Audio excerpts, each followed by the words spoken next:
Hi, welcome to another episode of the For the Love of Cricket podcast with Jim and Akim. Today we'll be discussing a pretty one-sided affair between Australia and South Africa. We thought it would have been more of a close encounter, but South Africa were blown out of the water.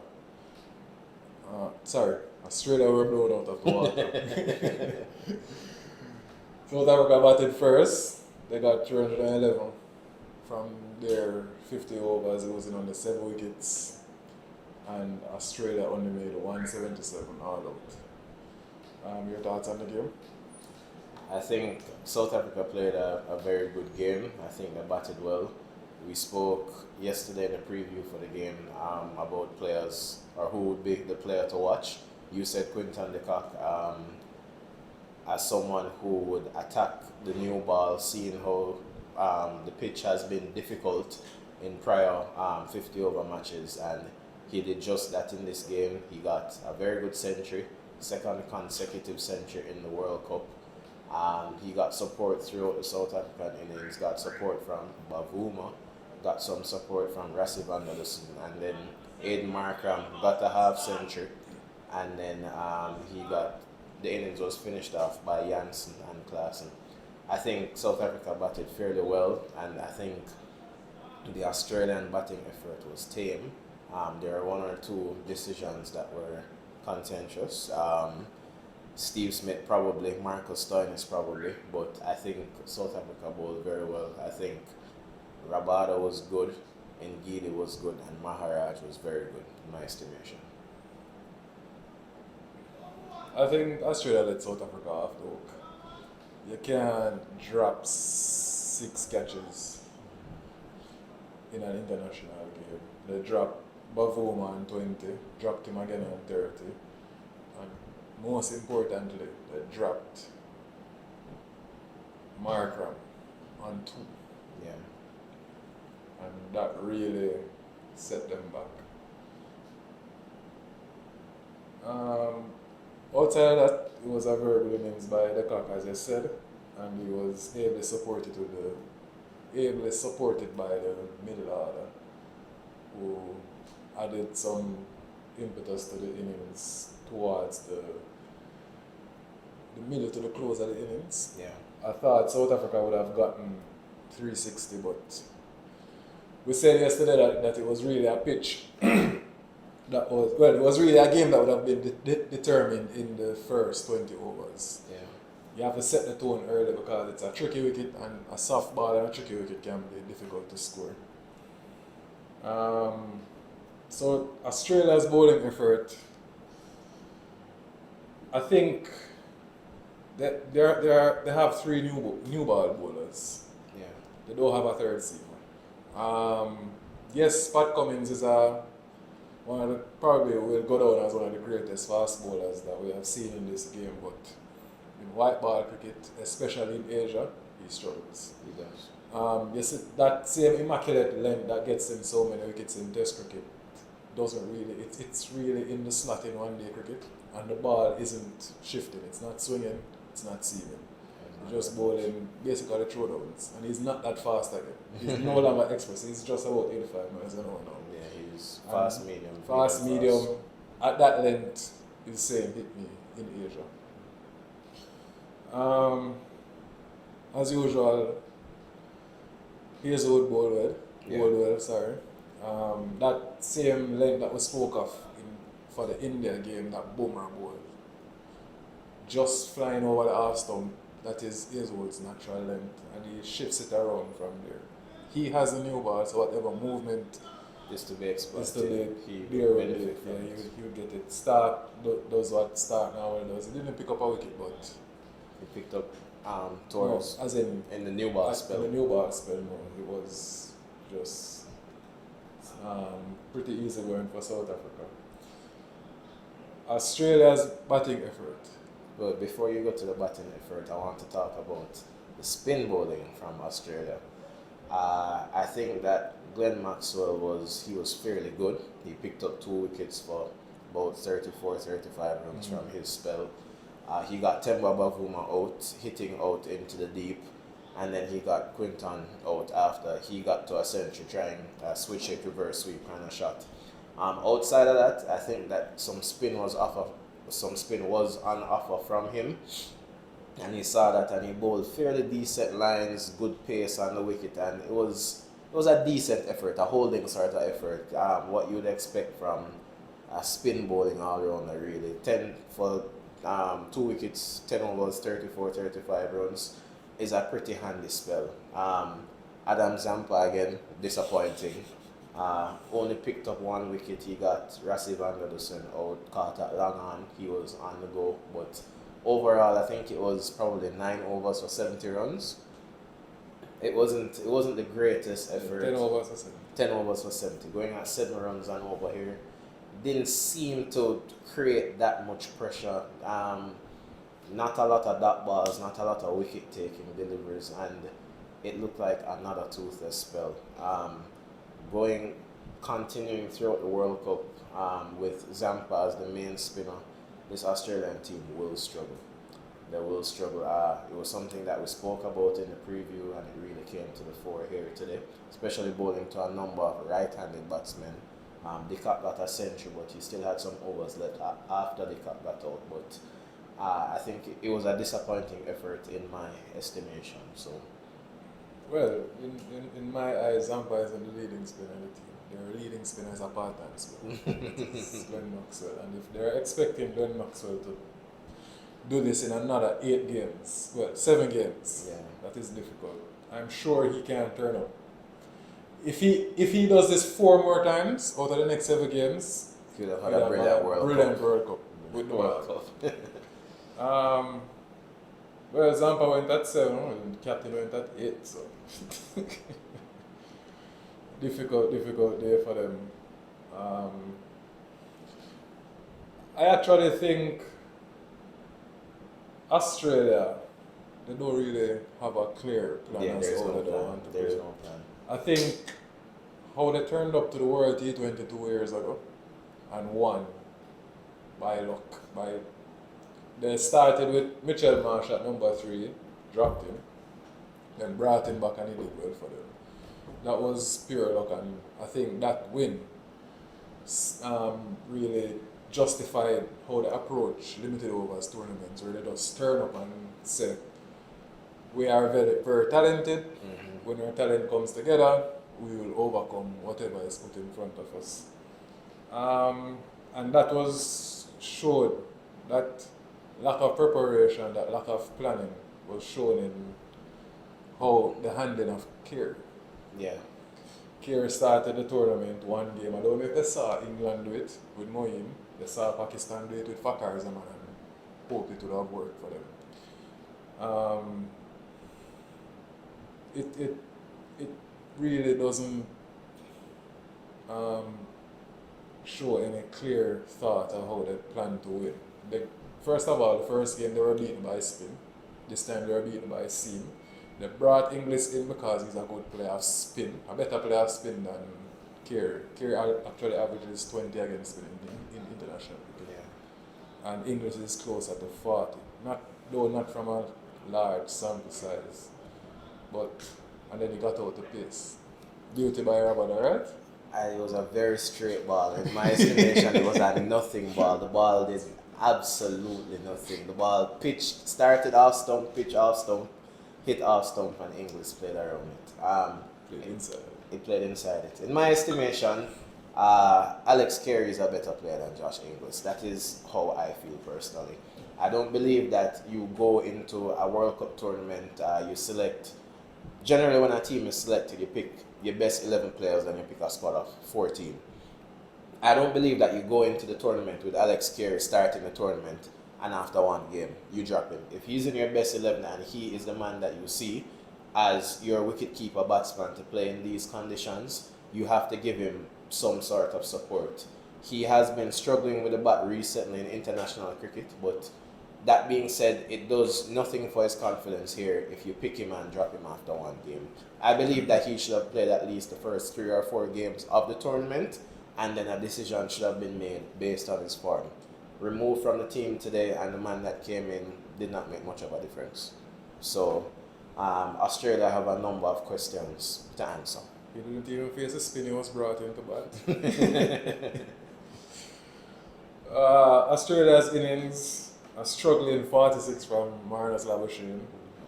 And that was the highest score after that was 27 from Stark, 22 from Cummins, and 19 from Warner, who got out very, very, very softly. Yeah. Basically a long up outside half stump, and he cut it straight to point. What do you think of Mitch Marsh and his approach thus far? Because how he got out today was disappointing. There was hardly any foot movement, lobbed the ball to mid-off, and you almost question what is going through Mitch Marsh's mind. What is his approach at the top of the order here for Australia? Mitch Marsh's dismissal today, I can't really blame him for it. It was really a leading edge, and it lobbed to mid-off. So 2 games, he's been playing well before this. Well, that is true. He has dropped a catch that most club cricketers would be ashamed to drop. As a matter of fact, Australia dropped 7 catches so far? Yeah. Or 7 or 8. And I'm sure five of them would have been catches that persons playing club cricket would be ashamed to drop. They are sitters, straight through the hands, hitting them in the groin, you know? This is well below their fielding standard, and it's really unlike them. It's unlike an Australian team. Yeah, they actually lost. I actually think the game was lost with those catches. Because had you gotten Bavuma when he was 20, you don't know what Rassi would have done when he came out. You don't know what Markram would have done. Getting Markram out for 2, that score should have been 250. And it's a whole completely different approach. 250 versus 311. 312, yeah. So, tough one. Hopefully they can, well, for the sake of their crowd, they can bounce back. What do you think about Glenn Maxwell? I watched the Glenn Maxwell innings today, and I believe that a bit of the fear factor has gone from Glenn Maxwell's cricket. Maharaj came on to bowl to Maxwell, and he was basically licking his lips at the opportunity to bowl to Maxwell. I believe Maharaj bowled well.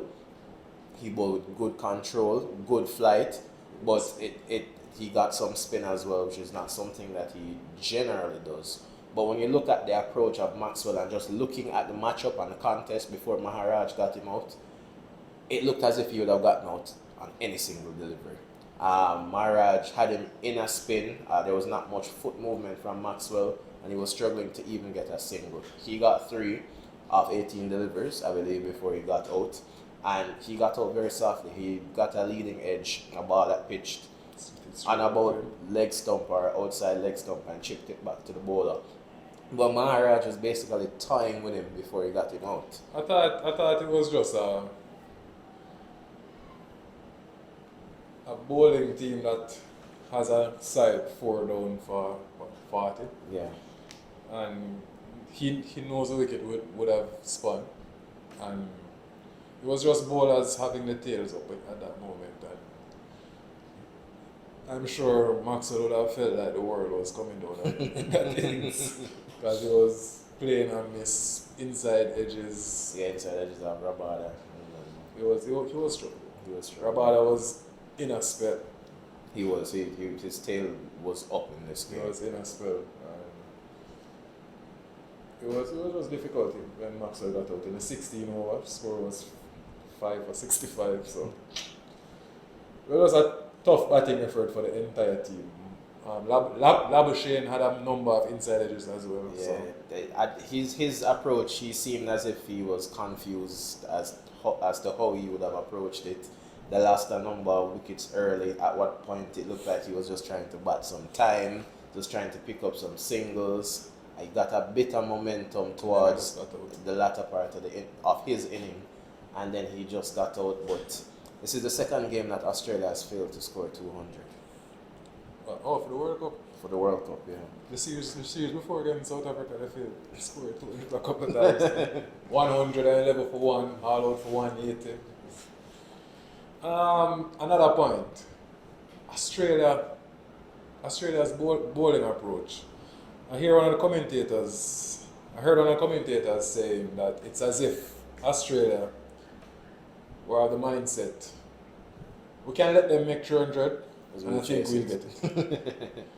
And they were just going through the motions, not trying to get persons out, but just saying let's just protect one side, protect a boundary, and a pitch that people thought would have offered some assistance to bowlers. So I guess that is a sign of lack of planning. Lack of planning, lack of confidence as well. Not a lot of belief in the personnel out there to execute. And who does that fall on? The captain, the coaching staff, the senior man? I believe that the selection was questionable for the World Cup as well. So there's a lot going on in the Australian dressing room, in my estimation. To be fair, one of their top 3 batters is at home resting. Yeah. Trying to come back from injury. Over the past year, it's basically been him and David Warner scoring a bulk of the runs. That is true. Anytime they have big scores, it's coming from the top of the order, from Head, Warner. Mitchell Marsh was a lot of part. Steve Smith was in and out of the team. Labuschagne was struggling. He got dropped. He wasn't even in this World Cup squad. So I think they're probably just missing Travis Head, you know? You'll probably get some overs from him as well. They might as well, because I'm sure he can't go at more than 8 at Zampa as well, you know?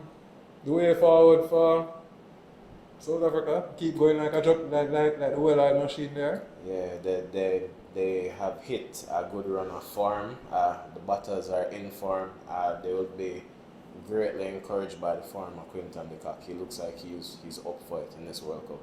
He's had a lot to say about 50 over cricket and his future in 50 over cricket. He doesn't plan to play any 50 over cricket after this World Cup. So he looks like he is set to go out with a bang. So if they continue like the well-oiled machine that they've been playing like, it all bodes well for them. Good. Quinton is in the prime of his batting career, is 29, 30. Yeah. And he's choosing to retire now. Must be wonderful. Australia, next game. They have lost 2, they made 1 change. Do you think they're going to play the same team? At this point, they need a change of fortunes. I wouldn't be surprised if changes are made. When you look at the squad, you think that the 3 seamers have to play. They're the 3 best bowlers. Maxwell has to play just off his form with the ball, so he must play. They made a change with the wicketkeeper, not one that I agree with, but a change was made. Steve Smith has to play. David Warner has to play. You think Marnus has to play as well. Mitch Marsh also has to play based on his form. Stoinis has just come in for 1 game, so when you look around, not much room for changes. If you drop Zampa, who do you bring in? Do you bring in Abbott? Depends on where they play. I don't know where they play next. Abbott. Another thing I'm seeing is Mitchell Marsh open, David Warner open. Was Travis Head opening with Warner as well? Yeah. Then I'm just looking at the run-up games coming into the tournament. So Warner is an opener, Marsh is an opener, Head is an opener, and then they had Cameron Green up there as well. Yeah. Stoin is open as well. Yeah. So they're playing with a four out of the 3 or 4 of the openers after they spread through the order. And none of these openers can go and bat at like 4 or something like that. They either have to be 1 or 2, or they're down 6, 7, 5, 6, 7. So, and none of them can play spin, so I don't know if they work up or not. It's an interesting squad from the Aussies. Very interesting squad. The balance is definitely off. I already tell you how them do it. They just pick the 14 best cricketers. The 14 best cricketers in the country and say, let's go. You guys will work it out, you know? It worked for them in the T20, the last T20 World Cup, so they had evidence back selection. Huh? I think that's it for us today. Yeah, I think that's it. Alright, thanks for watching, guys. Thanks for watching.